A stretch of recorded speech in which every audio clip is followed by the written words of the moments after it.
മാധ്യമപ്രവർത്തകരായ കരൺ ഥാപ്പറിനും സിദ്ധാർത്ഥ് വരദരാജനുമെതിരെ രാജ്യദ്രോഹ കുറ്റം ചുമത്തി കേസെടുത്തതിൽ തുടർ നടപടികൾ തടഞ്ഞ് സുപ്രീംകോടതി. അസം പോലീസ് രജിസ്റ്റർ ചെയ്ത കേസിൽ അറസ്റ്റ് തടഞ്ഞു. ഇടക്കാല സംരക്ഷണം സെപ്റ്റംബർ 15 വരെ നീട്ടി. എല്ലാവരും കോടതി ഉത്തരവ് പാലിക്കുമെന്ന് കരുതുന്നുവെന്ന് സുപ്രീംകോടതി പറഞ്ഞു. ധനസുമോദ് വിവരങ്ങൾ നൽകും. ധനസുമോദ്, ഇവർക്കെതിരെ രാജ്യദ്രോഹ കുറ്റം ചുമത്തിയത് തന്നെ വലിയ വിവാദമായിരുന്നു. ഇപ്പോൾ കോടതിയിൽ നിന്ന് ഇനി സെപ്റ്റംബർ 15 വരെ ഈ കേസിന്മേൽ ഒരു നടപടികളും ഉണ്ടാകരുത് എന്നുള്ളൊരു നിർദ്ദേശമാണോ നൽകിയിരിക്കുന്നത്? അറസ്റ്റ് ഉൾപ്പെടെയുള്ള നടപടികളിൽ നിന്നും താൽക്കാലിക സംരക്ഷണമാണ് ഇപ്പോൾ നൽകിയിരിക്കുന്നത്. സെപ്റ്റംബർ 15 വരെ മറ്റു നടപടികളൊന്നും എടുക്കാൻ പാടില്ല എന്നാണ് ഇപ്പോൾ അസം പോലീസിനോട് പറഞ്ഞിരിക്കുന്നത്.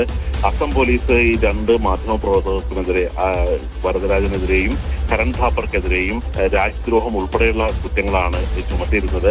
ഈ കേസ് ആദ്യം പരിഗണിച്ചപ്പോൾ തന്നെ ജസ്റ്റിസ് സൂര്യകാന്ത് പറഞ്ഞത്, ഈ കേസിൽ ഞങ്ങൾ നേരത്തെ മുൻകൂർ ജാമ്യം അനുവദിച്ചതാണല്ലോ എന്നതാണ് ആദ്യം ചോദിച്ചത്. ഈ സമയത്ത് വരദരാജന് വേണ്ടി ഹാജരായ അഭിഭാഷകർ പറഞ്ഞു അതൊരു മറ്റൊരു കേസിലായിരുന്നു.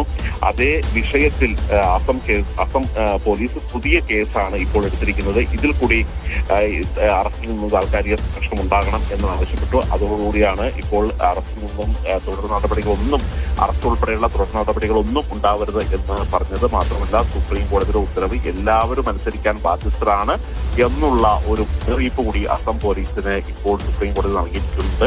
അതായത് ഒരു കേസിൽ അറസ്റ്റ് തടയുമ്പോൾ മറ്റൊരു കേസ് എടുത്ത് വീണ്ടും സുപ്രീം കോടതിയിലേക്ക് തന്നെ ഈ വരുന്ന ഒരു സാഹചര്യത്തിലാണ് സുപ്രീം കോടതി ഇത്തരത്തിലൊരു നിരീക്ഷണം നടത്തിയിരിക്കുന്നത്.